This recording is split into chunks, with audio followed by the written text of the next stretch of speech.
Alors, donc, parlons maintenant de la personnalité de l'enfant après ces gags voilà, très intéressants proposés à nous par Judith Assoumou. La personnalité de l'enfant, Madame Malan Christelle, bonjour. Bonjour Vous madame. êtes présidente de l'ONG Emmanuel qui existe depuis un an Oui. et votre objectif, c'est de travailler au renforcement des capacités des personnes. Alors, on s'intéresse à l'enfant parce que de l'enfant deviendra l'adulte de demain Absolument. et de ses capacités et qualités en découlera évidemment une nation, une famille d'abord en paix, bénie, une nation ensuite qui sera évidemment bénie puisque les familles seront bien, enfin avec des enfants bien élevés, on aura une nation qui avancera et qui ira Absolument. très, très, très vite à ses objectifs. Absolument. Alors, comment détecter, j'y vais toute go, hein, comment détecter Mhm. le potentiel de l'enfant, la personnalité de l'enfant? Merci madame. Alors le premier élément, c'est déjà de détecter le type d'intelligence. Jusqu'à quelques années, on avait pensé que le cerveau humain était constitué d'un grand ordinateur qui nous donnait la possibilité de faire plusieurs choses. Penser, réfléchir, agir, etc. On s'est rendu compte qu'en réalité, il ne s'agissait pas d'un ordinateur, mais de plusieurs ordinateurs. Alors l'ordinateur, c'est une image. Les ordinateurs, ce sont ce qu'on appelle les dons donc, que Dieu dépose dans chaque être humain pour lui donner la capacité donc, de pouvoir faire plusieurs choses à la fois. Alors la difficulté justement de l'élève, c'est que son intelligence dominante, donc son ordinateur dominant, tant qu'il n'est pas activé, l'enfant paraît peu ou pas intelligent. Et donc cet enfant peut sortir du système scolaire, on peut estimer qu'il n'est pas intelligent, alors qu'en réalité, on n'a son pas su type d'intelligence déceler n'est pas activé. Alors il y a 9 types d'intelligence. Le problème, c'est que les intelligences dont on a besoin de façon prioritaire pour être bon à l'école, ce sont les intelligences scientifiques et l'intelligence littéraire. Mais ça fait deux types.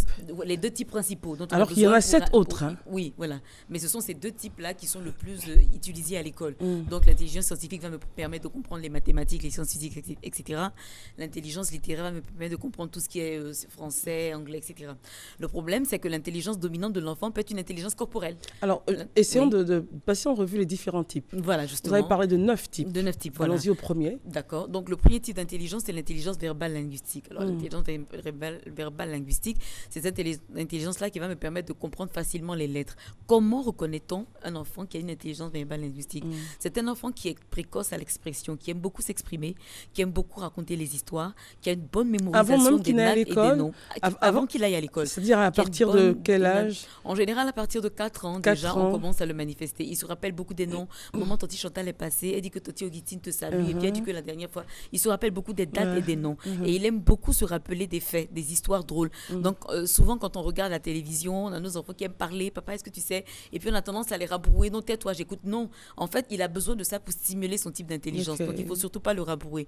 Alors, comment on peut justement stimuler ce type d'intelligence? Déjà, il faut inscrire l'enfant dans une bibliothèque. Il faut lui faire participer à des activités qu'on appelle les ateliers d'écriture. Donc, ils vont stimuler le déjà type dès d'intelligence. 4 ans. Voilà, donc stimuler le type d'intelligence de l'enfant pour lui faire aimer la lecture, participer à des activités comme le théâtre, etc., qui vont stimuler le type d'intelligence verbale linguistique. Le deuxième type d'intelligence, c'est l'intelligence scientifique qu'on appelle logico-mathématique. Alors, logico-mathématique, je note. Alors, en général, on va vous demander, quand vous allez demander comment on reconnaît un enfant scientifique, on va dire oui, un enfant scientifique, c'est un enfant qui a 16 de moyenne à l'école. C'est faux.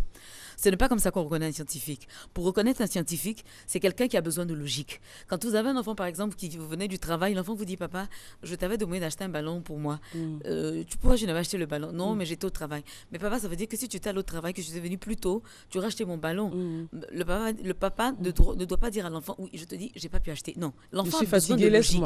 Tant qu'il ne voit pas de logique, de compréhension, de logique, de cohérence, pardon, dans le discours du parent, il ne va pas vous laisser. Ce qu'il faut lui dire, je suis allée au travail, j'ai eu une réunion qui a fait que je n'ai pas eu le temps d'aller justement au supermarché pour acheter ton ballon. Une fois que l'enfant a cette, je veux dire, compréhension des choses, cette cohérence dans le discours de l'enfant, du parent, pardon, il laisse le parent. Sinon, il va vous poser des questions à longueur de journée. Et plus vous le rabrouez, plus vous l'humiliez, plus vous le faites taire, vous êtes en train de diminuer sa capacité à pouvoir déployer son type d'intelligence. Donc, on ne reconnaît pas un scientifique par sa moyenne de classe. Non, on reconnaît un scientifique parce qu'il aime l'abstrait, il aime ce qui est complexe. Mais justement, comment on reconnaît encore un scientifique? Les enfants scientifiques aiment les films d'horreur.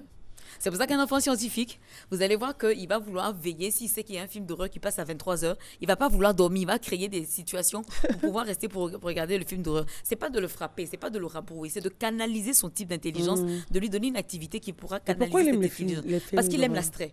Le scientifique aime ce qui est difficile à comprendre, aime ce qui est mystérieux. Donc, il est à l'aise avec l'abstrait. Pour lui, une pensée en emmène une autre. Il aime la déduction. C'est pour ça qu'ils sont très à l'aise avec les jeux de stratégie, les diagrammes, etc. Alors, et ça, c'est à partir de quel âge? C'est toujours 4 ans? Oui, alors, à partir de quel âge on décèle cela? Je dis 4 ans parce qu'à 4 ans, l'enfant s'exprime, donc c'est beaucoup plus simple. Sinon, déjà même à 2 ans, en observant l'enfant, on peut le voir. Mais à partir de 4 ans, comme il s'exprime, c'est beaucoup plus simple de pouvoir déjà distinguer ce type d'intelligence. D'accord. Alors, donc, ce qu'on va faire, lorsqu'on parle d'un type d'intelligence, disons à quel âge on devrait commencer à déceler, à faire attention, en fait, à ce qui se manifeste chez l'enfant. Alors, j'allais dire déjà dès l'enfance. Vous savez, la psychologie de l'enfant commence déjà dès le bas âge. Déjà par l'allaitement, l'enfant commence à développer une relation fusionnelle avec ses parents. Mais comme je dis, à partir de 4 ans, il s'exprime déjà, il connaît, il a la capacité de pouvoir mettre des mots sur ce qu'il veut dire, de ce qu'il ressent. C'est beaucoup plus simple pour le parent, donc, de pouvoir distinguer les types d'intelligence. D'accord, donc on a eu le verbal linguistique, voilà. On a eu le logico-mathématique, troisième type. Voilà, on a l'intelligence spatiale. L'intelligence spatiale, j'appelle ça l'intelligence en 3D. Alors, ce type d'intelligence en 3D. Voilà, 3D, pourquoi? Parce que j'estime que l'enfant voit en 3 dimensions. Vous allez comprendre pourquoi. Alors, pour ce type d'intelligence, un enfant, quand il faut lui donner un objet, il faut qu'il casse pour pouvoir recréer. Alors que pendant les fêtes de Noël, quand on achète des jouets à nos enfants, quand ils cassent, on les insulte, on les blâme, oui, pourquoi tu as cassé? Non, l'intelligence spatiale a besoin de détruire pour reconstruire. En fait, il a besoin, pour manifester son type d'intelligence, de recréer. Mais pour recréer, il faut détruire.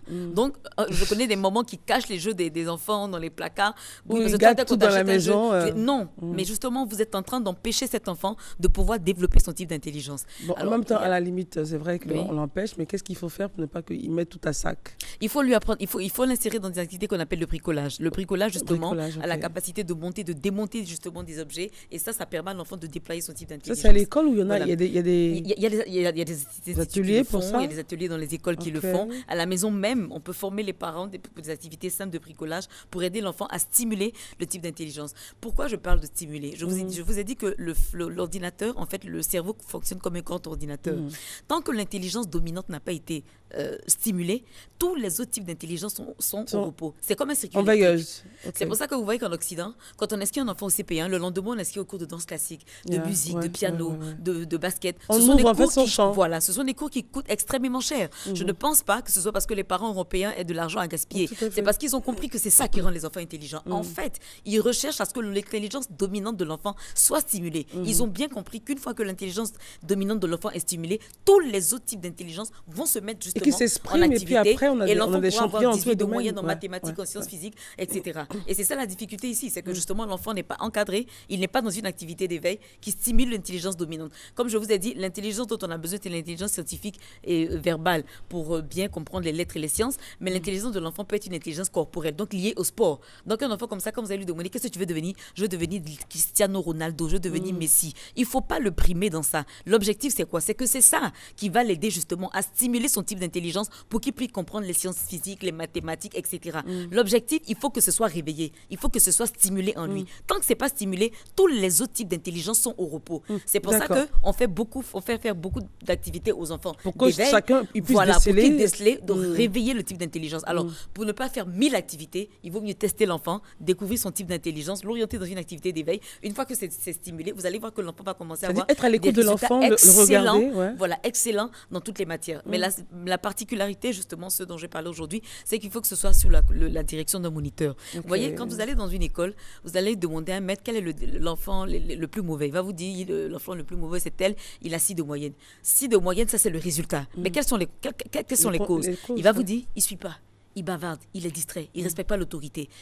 Voilà en réalité ce qui fait que l'enfant ne travaille pas bien. Ce qui fait que l'enfant ne travaille pas bien, c'est qu'il n'a pas la capacité de... C'est pas parce qu'il n'est pas intelligent. Le problème, c'est qu'il ne le suit pas, c'est qu'il est distrait, c'est qu'il n'est pas concentré. Et je vais vous montrer le lien entre ce qui se fait en famille. C'est pour ça que je vous ai dit la dernière fois que c'est le QE qui fait réussir et non le QI. Vous savez, par exemple, vous avez un enfant, vous lui dites le quotient intellectuel, le quotient émotionnel. Vous avez un enfant, vous lui dites, va dans la chambre, va chercher le médicament qui est sur la table. N'oublie pas de fermer la fenêtre de la chambre. Hein. Et puis, quand tu sors, prends mes chaussures devant la porte parce que je dois sortir. Vous donnez 3 ordres en même temps au même enfant à exécuter. Qu'est-ce que vous êtes en train de faire? Vous êtes en train d'éparpiller cet enfant, de le distraire.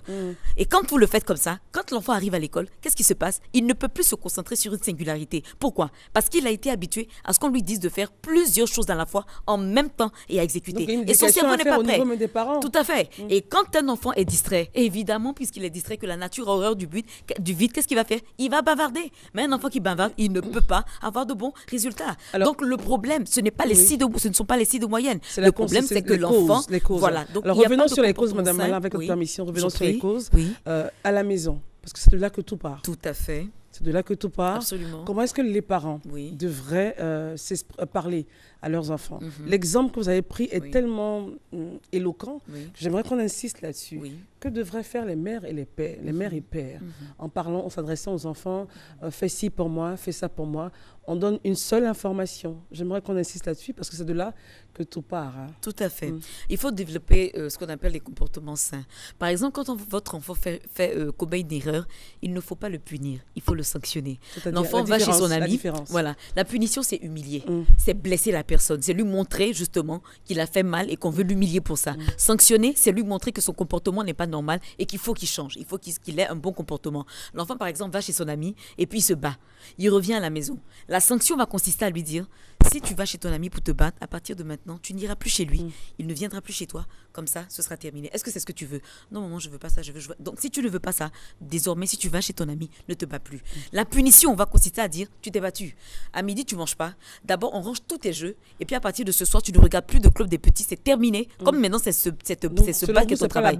C'est pas la bonne méthode. Il ne faut pas punir, il faut sanctionner. Sanctionner, c'est montrer que ce que tu as fait n'est pas bien et je voudrais que tu fasses mieux. Mais quand vous punissez quelqu'un, vous l'humiliez. Dans la sanction, il n'y a pas d'action, selon vous?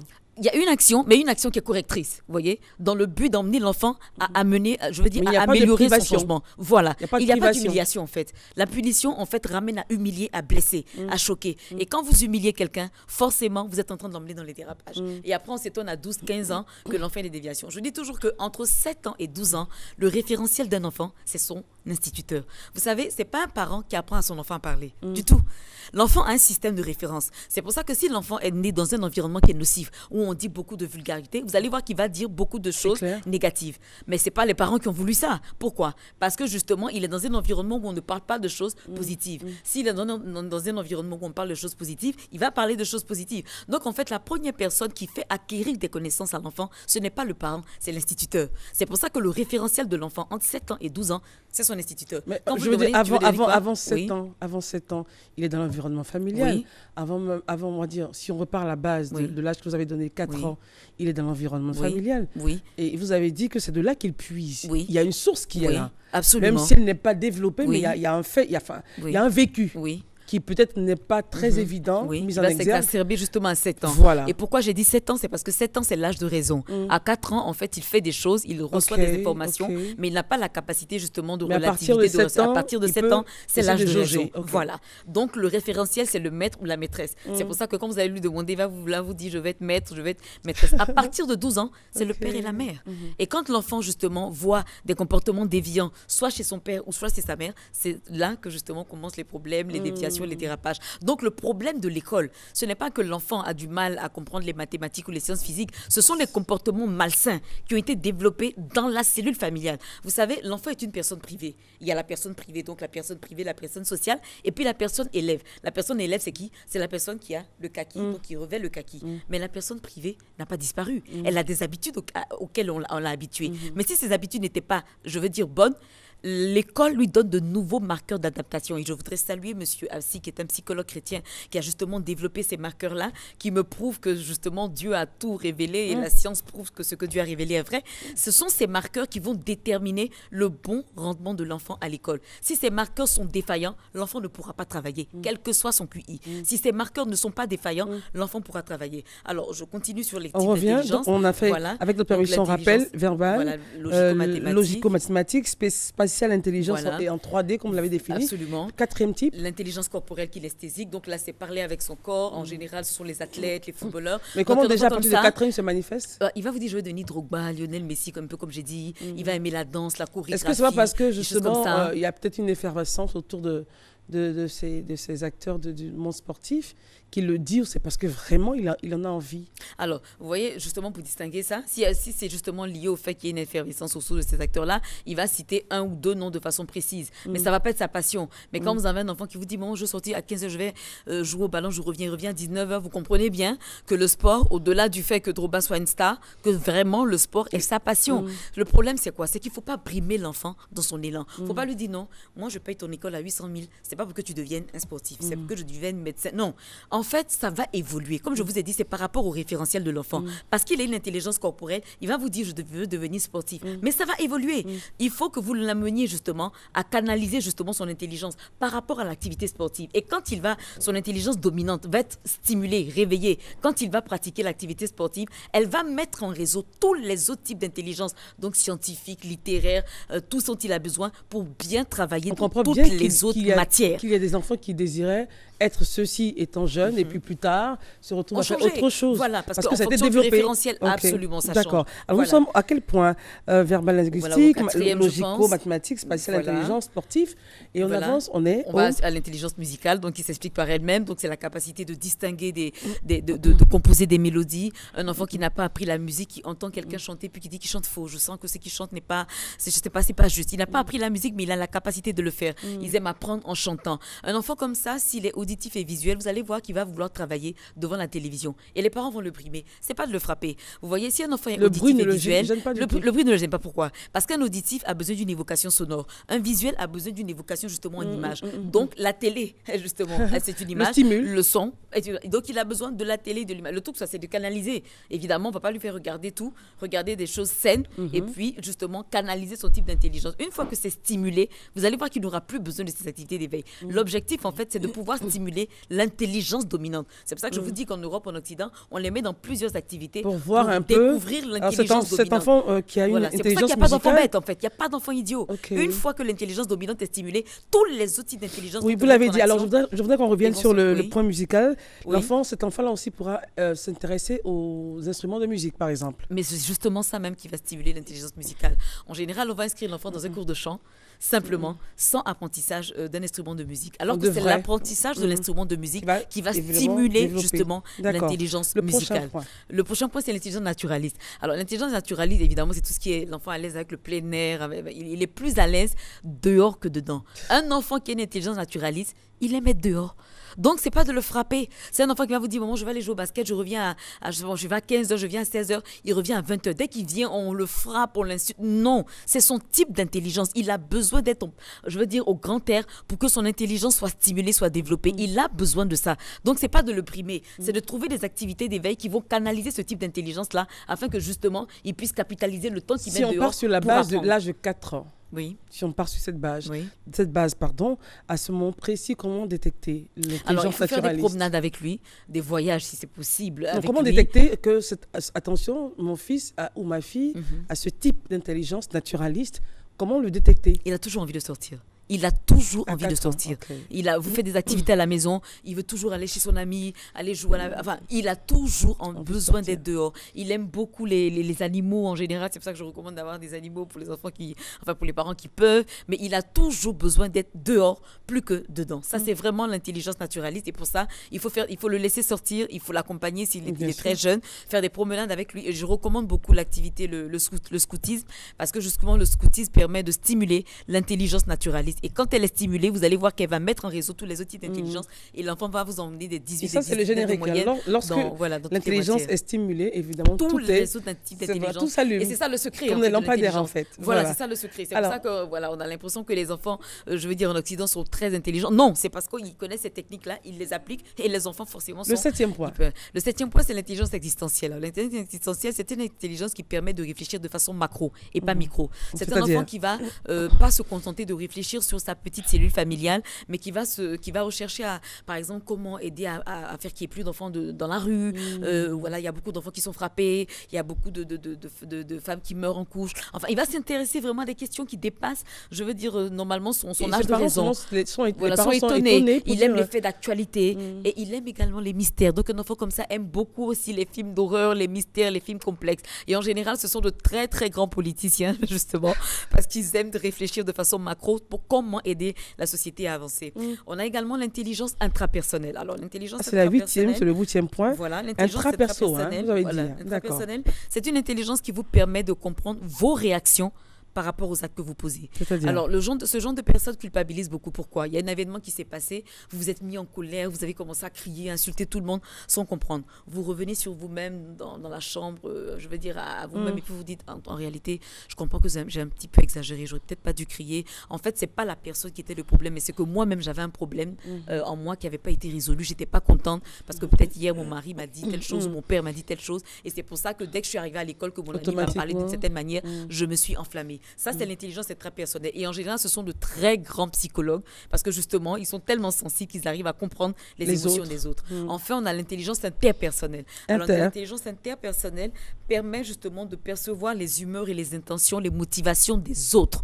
Vous allez voir qu'un enfant qui a une intelligence interpersonnelle, par exemple, il va être ses frères, il va vous dire, je ne sais pas, mais maman n'est pas contente. Vous allez voir, après le soir, papa va nous appeler pour nous dire, on a fait quelque chose, maman n'est pas contente. Il peut anticiper. C'est quelqu'un qui a une intelligence dans la relation d'aide. Il aime écouter, il aime donner des conseils. Il aime, je veux dire, trouver des solutions aux problèmes des autres. C'est pour ça que dans l'humanitaire, dans le système des Nations Unies, cette intelligence est très recherchée. Lorsqu'on fait un appel à candidature, on recherche les personnes qui ont une intelligence interpersonnelle. Pourquoi ? Parce que si vous vous souciez des autres, vous allez pouvoir définir des stratégies pour pouvoir aider les autres justement à avancer. Donc voilà en gros les 9 types d'intelligence. Maintenant, qu'est-ce que nous allons faire ? Mon objectif maintenant, là, parce que j'étais en retraite, je suis revenue, c'est de sauver l'année scolaire 2015-2016. Comment ? Nous nous sommes rendus compte, comme je vous ai dit, que le problème de l'enfant, c'est pas qu'il soit pas intelligent. Aucun enfant n'est bête. Alors, comment arriver justement à mettre en place toutes ces stratégies-là dans les écoles pour éviter qu'on ait des pertes ? Merci beaucoup, madame, pour la question. Nous allons donner ce qu'on appelle des guides aux instituteurs. Donc, quand l'enfant vient nous voir, le parent vient nous voir avec son enfant, on va donner des guides avec des questions à l'instituteur. On va lui dire, l'enfant là, qu'est-ce qu'il fait en classe ? On ne veut pas que tu nous dises, il a 5 de moyenne en maths. C'est pas ça le problème.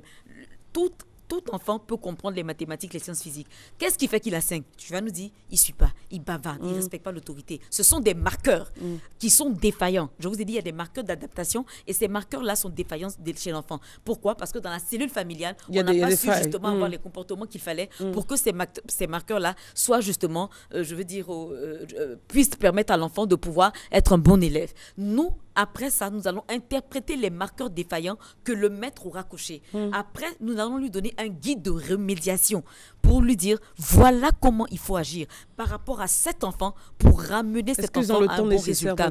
Ils auront le temps. En 2 mois, ça se fait. Mais justement, on donne ce guide de remédiation aux parents et à l'instituteur. Donc, l'instituteur a le guide de remédiation, le parent a le guide de remédiation. Et en plus de tout cela, comme je vous ai dit, il y a l'émotivité. Je vous ai dit que le QE, pourquoi le QE peut ne pas permettre, enfin, je veux dire, entraîne l'échec d'un enfant. Vous savez, quand vous avez un devoir de mathématiques, un enfant a 4 exercices, le QE, le quotient émotionnel. Je vous ai dit que l'enfant peut avoir un QI, mais à cause du QE, il peut échouer. Pourquoi ? Il a un devoir de 4 exercices. Il y en a 3 où il sent qu'il peut se débrouiller. Il y en a un où vraiment il a fait l'impasse, il n'a pas du tout révisé, il sent qu'il ne peut rien écrire.